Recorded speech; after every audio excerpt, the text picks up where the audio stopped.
The pristine envelope slid across the white linen tablecloth of the country club. Inside was the deed to a $5 million luxury penthouse in the city. My mother handed it to my brother with a beaming, triumphant smile. Then she turned her attention to me. The warmth drained entirely from her face. She pushed a water-stained, filthy manila folder onto my plate, right next to my half-eaten steak. Inside was a $100,000 tax debt attached to an abandoned, toxic pig farm. Pay the debt by Friday. She whispered, leaning in close so the neighboring tables would not hear, pay it, or be permanently erased from this family. My brother smirked over his expensive wine. His wife hid a laugh behind her crystal champagne flute. They waited for my tears. They expected me to beg for my mother's approval, just like I had done my entire life. I reached into my purse and pulled out my favorite pen. I locked eyes with my mother, stretched my lips into a cold, dead smile, and signed the toxic debt completely into my name. My name is Harper. I am 32 years old, and I am an organic farmer. My mother, Beatrice, always viewed my profession as a humiliating stain on our family's obsession with high society. She believed she was handing me a life sentence of poverty. What she did not know was that I had done my homework. That specific holding company, the Southern Legacy Agricultural Group, carried a pending $3 million federal environmental fine. The soil was poisoned. The water was toxic. The Environmental Protection Agency was already preparing to seize the assets and file criminal charges against the owner on record. Beatrice knew this. She transferred the deed to me so I would take the federal fall, leaving my brother's inheritance perfectly intact. I took her poison and used it as a shield. I let the toxic holding company sit entirely dormant. I never stepped foot on that ruined land. Instead, I quietly purchased 200 acres of breathtaking, untouched land in the neighboring county. I registered it under a completely different corporate name, Carolina Truffle and Timber Holdings. I worked from sunrise to sunset. My hands blistered. My boots cracked. I poured my soul into the soil, cultivating rare truffles and importing heritage livestock. Within months, my private agricultural empire exploded into a $15 million debt-free operation. Meanwhile, my brother Leo's glamorous city life collapsed. He was an arrogant man who believed confidence could replace competence. He dumped his inheritance into a volatile crypto scheme. The market crashed, and his portfolio evaporated into thin air. Bankrupt, desperate, and facing massive margin calls. Leo and his wife Morgan crawled right back to Virginia. They moved into my mother's suburban home, treating her like their personal maid while pretending they were simply waiting out a temporary market correction. Looking for a target to project her frustration onto, Morgan opened her laptop and searched my name, expecting to find a public foreclosure notice to laugh at. Instead, the search engine served up a glowing feature from a national business magazine. The headline praised the queen of Southern agriculture. The article featured a full-page photo of me standing in front of my custom timber mansion, detailing my $15 million valuation. Their shock instantly morphed into a toxic, suffocating entitlement. They packed their designer luggage into my mother's luxury sedan and drove out to the country. They fully believed my wealth belonged to them. Access to my estate is strictly controlled. Massive iron gates protect the main drive. Beatrice tailgated a local feed delivery truck right through the entrance. My estate manager, a brilliant woman named Sarah, radioed me immediately about the trespassers. I stood on my wraparound porch, watching their car tear up my gravel driveway, let them in. I told Sarah over the radio, unlock the front door. I deliberately lowered my defenses. I needed their arrogance to completely blind them to the trap I was setting. They barged into my living room as if they held the deed. Morgan immediately started snapping her manicured fingers at Sarah, ordering her to move the heavy leather sofas and demanding to know which room was the master suite. Beatrice wandered through my kitchen, running her hands over the imported marble countertops, nodding in approval as if she had designed the space herself. I leaned against the oak doorframe in my denim work, jeans, and mud-caked boots. I watched them build their towering castles of delusion. I let them climb as high as possible. By the end of the week, Beatrice had orchestrated a lavish outdoor garden party for the wealthy owners of the neighboring equestrian estates. She stood on my patio in a flowing silk dress, sipping iced tea, introducing herself to local politicians as the primary investor behind my entire farm. She spun a beautiful, tragic story about a mother sacrificing her own comfort to build a legacy for her children. The neighbors looked at her with deep admiration. Morgan strutted around my orchards taking photos for her social media. She walked past me holding a glass of dark red wine. She purposefully tilted her wrist. The wine splashed violently across my favorite woven rug. Clean it up, farm girl. Morgan sneered, adjusting her designer sunglasses. You are finally doing what you are good at. I dropped to my knees with a towel. I scrubbed the dark red stain out of the fabric while Morgan laughed with her friends. They broke me when I was a child. They conditioned me to accept humiliation as the price of love. But today, I was the architect of their ruin. Morgan laughed as I scrubbed the floor, completely unaware that I was already scrubbing her husband's name into a massive federal indictment. The confrontation happened in my kitchen the following evening. Leo cornered me against the marble island. He slammed a stack of fabricated legal documents onto the counter. He gave his greed a twisted, pseudo-legal justification. He claimed that because Beatrice provided the seed asset, my entire $15 million empire was legally a spin-off of the family trust. He threatened to tie my business up in suffocating inheritance litigation for a decade unless I signed full executive control over to him.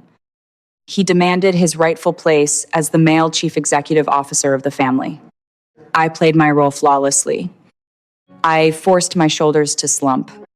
I let a single tear roll down my cheek. I begged him not to take my life's work. I asked my mother how she could let him do this to me. Beatrice just rolled her eyes and told me to stop being so melodramatic. Leo laughed a short, cruel laugh. I told them I would surrender. I promised to meet him at the lawyer's office the next morning to sign over the holding company. The air in the glass-walled conference room the next day was suffocatingly tense. Leo brought his own sleazy corporate attorney to ensure I could not back out or hide any assets. The lawyer bypassed all standard red tape and property surveys. He slid a heavily modified contract across the mahogany table. It contained an ironclad, non-negotiable clause demanding the immediate, as is assumption of all corporate assets and liabilities. Leo insisted on this clause to lock me out of any future profits. He wanted total ownership. I picked up the heavy pen. I signed my name perfectly on the dotted line. The lawyer stamped the document with his notary seal. Leo snatched the paperwork. A massive, victorious grin spreading across his face. He pointed a finger at me, officially firing me from my own company, and ordered me to vacate the timber mansion by noon. I stood up from my chair. The fake tears vanished. My posture straightened. I reached into my blazer pocket, pulled out a single rusty key attached to a cheap plastic tag, and dropped it onto the table. You just signed for a toxic waste dump in the next county over, I said, keeping my voice dead and flat. It has a $3 million federal target on its back. Have a nice life. Leo, the sleazy lawyer's face went completely pale. He looked at the corporate name on the paperwork, then looked at the rusty key. He realized instantly that he had just facilitated the transfer of a massive federal environmental crime. He grabbed the $10,000 cash fee Leo had paid him up front, shoved it into his briefcase, stammers that his firm does not practice environmental criminal defense, and sprinted out of the conference room. He abandoned my brother completely. Leo and Morgan sped out to the rural coordinates in a newly financed, heavy-duty pickup truck. They expected to find my white fences and my truffle orchards. Instead, their navigation system led them down a ruined, deeply rutted dirt path. The truck bounced violently until it stopped in front of a towering chain-link fence topped with sharp barbed wire. Leo stepped out of the truck. His expensive leather loafers sank straight into thick, yellowish chemical sludge. The stench of rotting garbage and burning chemicals filled the air. Pinned directly to the rusted iron gates were massive, bright red government warning signs. Federal property seizure pending. Hazardous chemical contamination. He looked across the property line. Far in the distance, separated by a deep valley, he could see the roof of my pristine timber mansion sitting safely under a different corporate name. The horrifying reality hit him like a physical blow. I had never merged the properties. I had let him steal a worthless, condemned garbage dump. But Leo's arrogance refused to accept defeat. He snapped into a petty, violent rage. He pulled out his laptop right there in the cab of the truck. Using his legitimate new title as the Chief Executive Officer of the Southern Legacy Agricultural Group, he logged into a commercial banking portal. He attempted to draw a $100,000 cash advance from the toxic company's pre-existing frozen credit line. He wanted cash to hire local goons to destroy my real farm. To release the funds, the bank portal required a digital signature on a strict federal environmental compliance waiver. The screen asked if the corporate entity had any pending environmental liabilities or federal liens. Leo clicked the box, marked no. That single mouse click sealed his absolute destruction. Because the Environmental Protection Agency and the Internal Revenue Service had been monitoring this specific holding company for years, his fraudulent wire attempt triggered an automated federal anti-money laundering alert. He elevated a civil environmental fine into aggravated federal bank fraud and wire fraud. Within 2 hours, the wailing of heavy sirens echoed through the Dead Valley. 3 massive black federal utility vehicles tore down the dirt path, swerving aggressively to block Leo's shiny pickup truck. Heavily armed agents poured out into the toxic mud. This was a raid they had been preparing for months. And Leo had just handed them the legal green light. An agent slammed Leo against the hood of the federal vehicle. Twisting his arms behind his back, the heavy steel handcuffs clicked shut. Leo screamed, begging them to call his lawyers, claiming he was a wealthy investor from New York.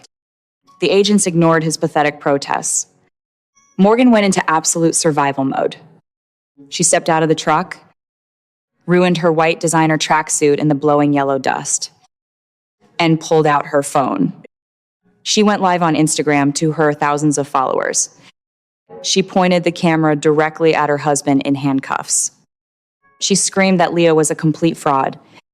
She told the internet he had lied to her about his wealth and dragged her to a toxic waste dump. Right there, on a live public broadcast with armed federal agents standing between them. She demanded an immediate divorce.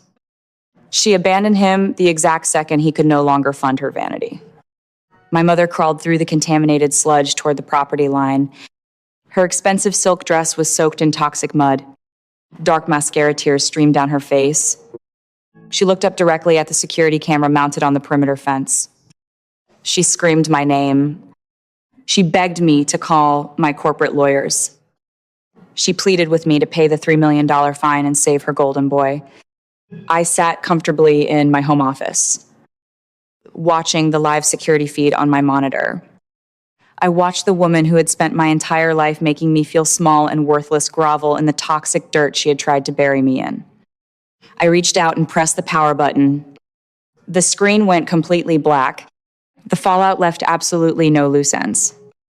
The federal prosecutor showed Leo zero leniency because he had so arrogantly signed that transfer document in front of a notary and then actively committed wire fraud on a bank portal. The government had an airtight criminal case. He was sentenced to 12 years in a federal penitentiary. The man who used to strut around in custom-tailored suits bragging about his wealth now wears a standard-issue khaki uniform, eating cafeteria food from a metal tray. Morgan finalized her aggressive divorce. She legally distanced herself from the environmental company, drained whatever small amounts of cash were left in his personal checking accounts, and completely vanished from our lives. My mother's ending was the most devastating. She desperately tried to hire expensive defense attorneys to save her golden boy. She mortgaged her own home, took out massive personal loans, and drained her entire retirement savings. The legal fees consumed her entirely, leaving her bankrupt. With her house foreclosed and our extended family alienated by her toxic behavior, she became a ward of the state. She now lives in a rundown, underfunded nursing facility on the outskirts of Atlanta. She spends her days sitting in a small, sterile room entirely alone. She has no money to bribe people into liking her, and no successful children to brag about to the nursing staff. Her precious golden child cannot visit her from his prison cell. 6 months have passed since that incredible morning. It is a beautiful Sunday evening, and my timber mansion is glowing with warm light. The sounds of classic soul music and loud, joyful laughter drift out through the open windows. I am hosting my monthly Sunday dinner on the wraparound porch. The people sitting around my massive reclaimed oak table are not my biological relatives. Sarah, my brilliant estate manager, is pouring wine and joking with my head of livestock. My mentors from the Agricultural University are passing around platters of slow-roasted heritage pork and fresh truffle pasta. These people support me. They guide me. They celebrate my victories without ever asking me to shrink myself to make them comfortable. They are my chosen family. They earn their seats at my table through genuine love and mutual respect. I pull my phone from my pocket. I open the blocked contacts list. I stare at the names Beatrice and Leo for a long moment. Then I hit delete. I erase them from my device and from my life forever. I step away from the noise of the dinner table. I walk to the edge of the porch and lean against the wooden railing, looking out over my sprawling green empire. The night air is cool and incredibly peaceful. For a long time, I believed the lie that we must carry the heavy, toxic weight of our broken families simply because we share blood. We are conditioned to be the strong ones. We are told to forgive the unforgivable. We are taught to set ourselves on fire just to keep our abusers warm. Narcissistic families do not love. They consume.